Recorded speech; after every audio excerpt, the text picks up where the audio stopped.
5 p.m. with roll call, establishment of quorum. For those at home, please identify yourself. You need to play County. Stephen Russell's here. Valida here. All right, we have a quorum. The meeting is being recorded. Thank you. Old business, we have none.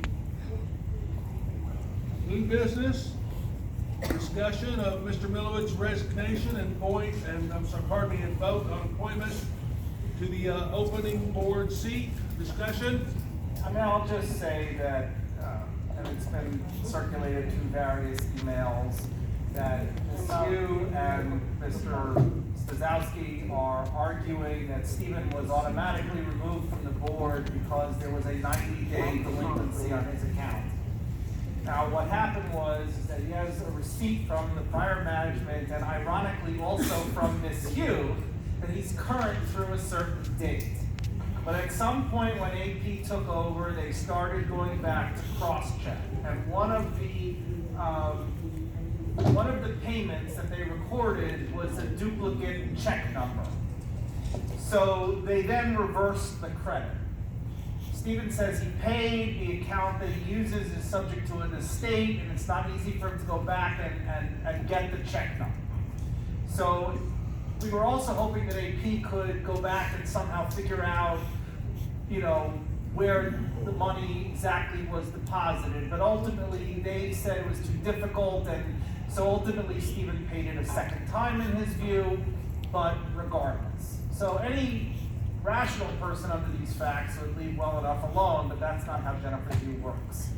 So she sends a letter basically saying, he's off the board, we demand that you recognize that he's off the board, and, because I claim that he's delinquent, never mind the fact that I personally sent an email saying that he's not. So that resulted in discussion, and ultimately she likes to fight over things that don't matter. This board seat is up in less than 30 days. So whether he's on it now, not on it now, it really doesn't make a difference practically.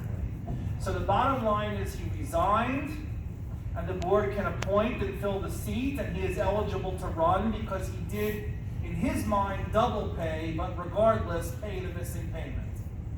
So, I mean, that's why we're here, and that's why, we did what we did. We're trying to cut off, frankly, legal fees because ultimately, she likes to complain to the state, and this is a way to cut all of that off, even if he was delinquent for 90 days, which he disputes, he resigns, and that's it, he's paid, and then he can run and everything is fine. Why should we make her win when nobody likes it? Why? It's not making her win, it's strategically maneuvering to get to a certain result and avoid a legal argument over something that can be handled in this way. Yeah. But the administration can't determine if he made a check out and paid. What kind of an operation is Right, this? so we've discussed that, and the accounting prior to AP taking over is egregious. I mean, And, this should happen to anybody else. It has. I mean, frankly, if it was anybody else, we would have reversed the charge and moved on. But because it's him, we are doing this, 1,000% so no one can complain, and she's still complaining. But, the way this is being done, first of all, he double paid the payment in his mind. And ultimately it shows on his ledger that he made 2 payments. But the problem is, the last management company wrote the same check number for 2 of the payments. So AP reversed it. And that is, basically what happened. Again, unfortunately the state is still ongoing and it is what it is. So he made a second payment, which clearly resolves that outstanding payment. Again, in his mind, it's a double payment. And hopefully we can figure that out at some point in the future. But for the purpose of the upcoming election, he's now current under anybody's accounting. So whether he's on the board or not right this instant is really a moot point, except Jennifer is arguing it. So to avoid a further argument about this point and a possible complaint to the Why state. don't we just get rid of Jennifer? If that would be the best thing here. Well, The truth will come out, so don't worry about it. It takes about a few months. You will know the truth, exactly what is going on here. Well, nobody wants you. I don't care. I want to make sure that the truth will come out in a few months. Just wait. All right, there's an election in less than 30 days, so, you know, we've all seen the candidates for this next coming election, and vote wisely. Yes? May I? Yes. Can always talk. Well, we can get rid of board members, but we cannot get rid of the Florida condominium law. And the Florida condominium law says that if someone is 90 days overdue, no excuse is accepted, that person is automatically off the board, which means that Mr. Milewicz should have been off the board twice, because he was twice 90 days overdue in 2019. The management, let me finish. This is what the law says. This is the law that Mr. Zoberg used to remove me from the board, even though it was clearly not my fault that my checks were not deposited, okay?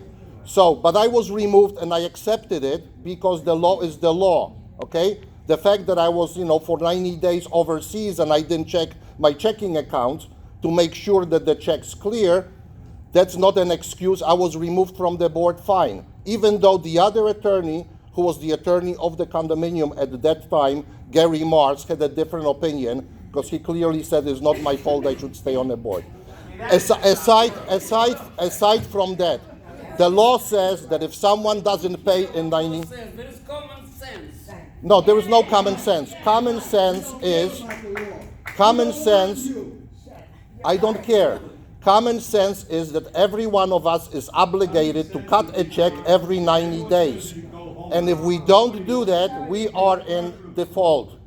And he, as a board president, on the top of everything else, in charge of clearing the delinquencies of others, he was in default and he didn't clear this delinquency over 90 days. Which means it's semantics, whether he resigns or he's off the board, but technically, according to the Florida law, he is removed from the board the moment his delinquency was found out. So he cannot resign. We have accepted Mr. Milewicz's resignation, and we will move to appoint a new member to fill the seat. Any volunteers? I make a motion to appoint Stephen Milewicz to the board. Yeah, you were right.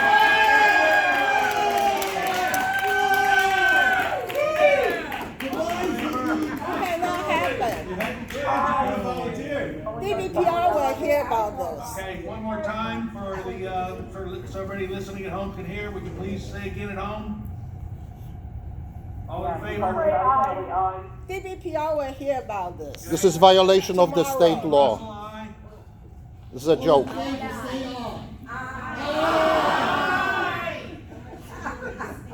Okay, Mr. Milewicz, do you accept the position? Yes, I graciously accept the position, and I'm honored to return to the board. And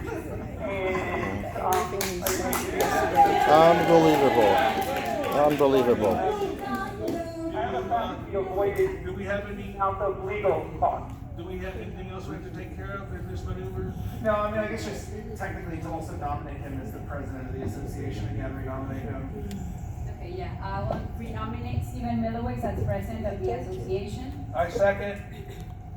I didn't think that they would go that low. All in favor? Ellie, aye. Stephen Milewicz, aye. Stephen Russell, aye. Can we look at his delinquent report? I want to have a look at his delinquent report, how it's clear. Okay, report to the office tomorrow. I want to see his delinquent report, how it was clear. Report to the office tomorrow. Yes, that would be great, thank you. Okay, you're welcome. Any other discussions? No. Okay. No, we're Motion to adjourn. Yeah, I second. All in favor? All right. Thank you, everybody, for coming. That's it.